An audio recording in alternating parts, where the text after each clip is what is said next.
afternoon with Michael. We kind of switch gears a little bit now that the ground's thawed. I want to kind of finish up the end of this culvert. So we've just started here today. We're working on digging out the end of it from the dirt that kind of fell down around the opening over the winter. And we're gonna form up some footings. I'm gonna use those concrete forms again and put a concrete wall around the opening of this culvert. So we're just working at digging it out, and then we'll start setting up some footing forms. We're gonna do the same thing on the other side as well.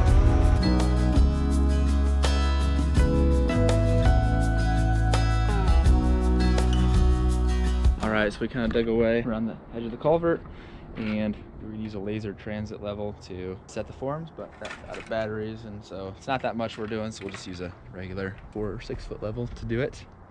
So the idea is come off of here about a 45-degree angle. We're just gonna do a 4-foot wall on that side and probably a 6-foot wall off this side, and then have, of course, it's about 4 foot tall to the top of that culvert. So then we'll put a panel up on top of those 4-foot forms.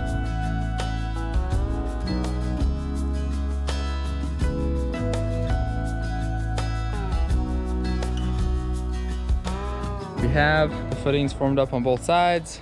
A little aggressive with the skid loader, so it's gonna be deeper here, which is fine. I'm just doing some thin footings. I might dig that out a little bit. It's not supporting any exterior walls on a house, so they don't need to be overkill. This is just kind of a landscaping wall. So Michael's gonna use that plywood there and just fill in this void space so the concrete doesn't leak out the bottom, while I go to the other side and start digging away.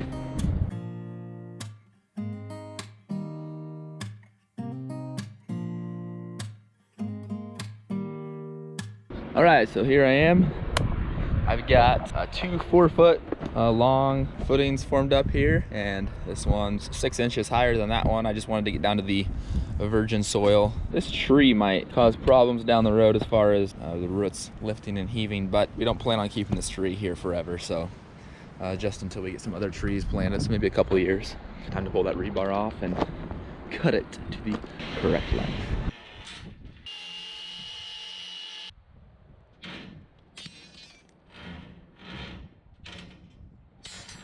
All I need to do to cut this rebar is get a cut not even halfway through the rebar, but then I can just take it and snap it off. So I have all the pieces cut, and I'll set them out. So I know if they stay up on the road, they drop it off the end of the chute, it might be fine, but I'm thinking it might drop too far and splatter and just be a pain. And it's not that much concrete, it's only half a yard, which is, again, not that much, so I'm just gonna go get the wheelbarrow in case we decide to use that instead. Well, no time to get the wheelbarrow. They are here.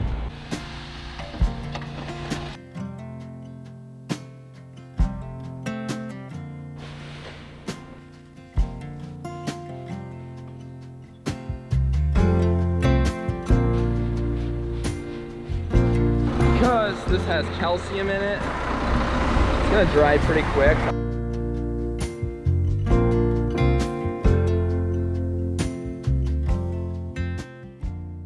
Now, if you're like me, you might be abhorred with the quality of the footings I'm putting in. I mean, the varying depths, the dry concrete I'm working with, not using a street board, just kind of eyeballing it. But in all honesty, this is footings that aren't supporting a house or a structure. It's just holding up the wall that holds back dirt. You saw me put rebar in here.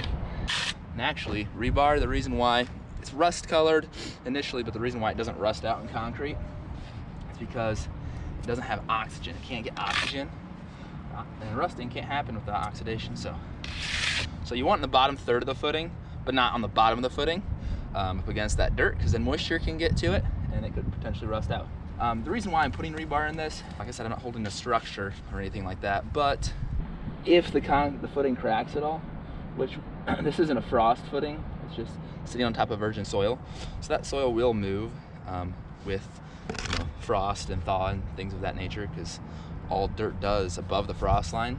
It's gonna crack, and the rebar will hold it together. You're not gonna see it, it's gonna be buried, but again, we'll hold it together. And the idea of these footings and these walls is purely to hold back the embankment here and keep the dirt from eroding off of the road.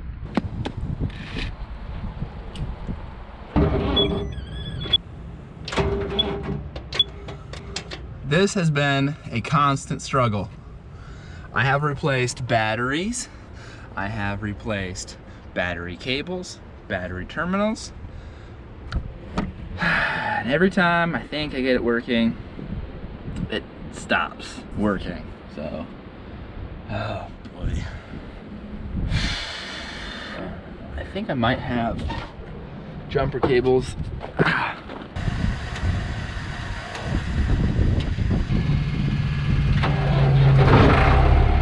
Bingo. Now I can get to the forms on the bottom and I'll just stack them up on top of these ones, bring them over.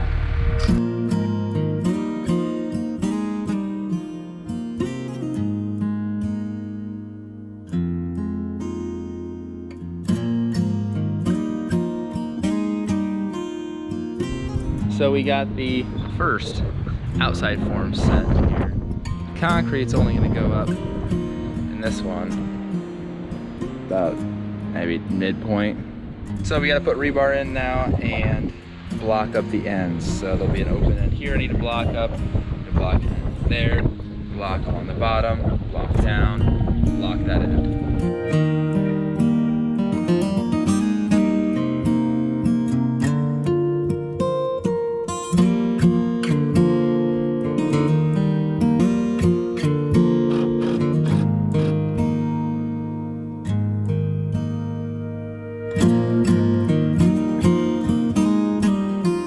Alright, so it's kind of a mess, but it's in. It's here.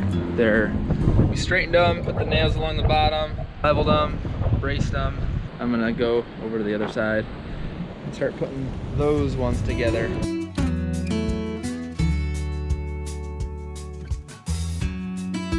Alright, so put the rebar in. I drill holes down into the concrete footing to tie the footing and the wall together. And I've put in my end blocks. That's how the wall's gonna go up. So go up flat, then up at an angle here, and just fill up to the top. I do need to put a block in right here. But otherwise, I'm good to put the rest of these forms on. But let's see if I can get this done.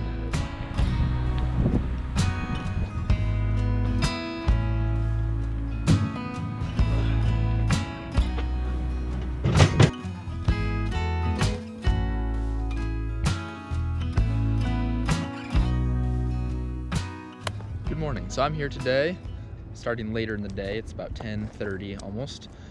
Concrete's coming at 10:30. We are going to pour up these walls that I formed. I have one on either side of the road here.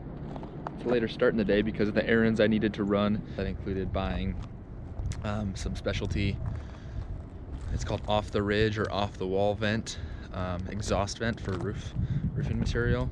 Then I picked up a trailer. I'm gonna use it to haul the concrete forms down to Kansas. That's a trailer rental. Want to get these walls poured. Hopefully nothing crazy happens with blowouts or anything. It's a beautiful day. It's very bright and sunny out today, which is nice. The cement truck should be getting here any second. Oh, you don't want to wear your hat? Okay, that's fine. It's not that cold. It'll be really nice to be officially done with the forms here after this. Let's hope things go well.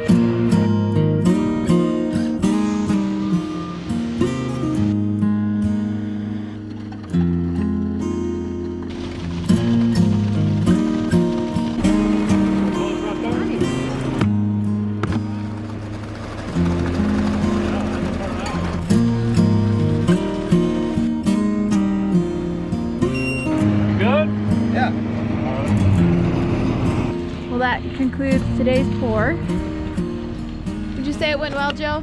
Yeah. Got it smoothed out here. And then we're going to load forms onto the trailer now. So give it 24 hours and then those forms can come off.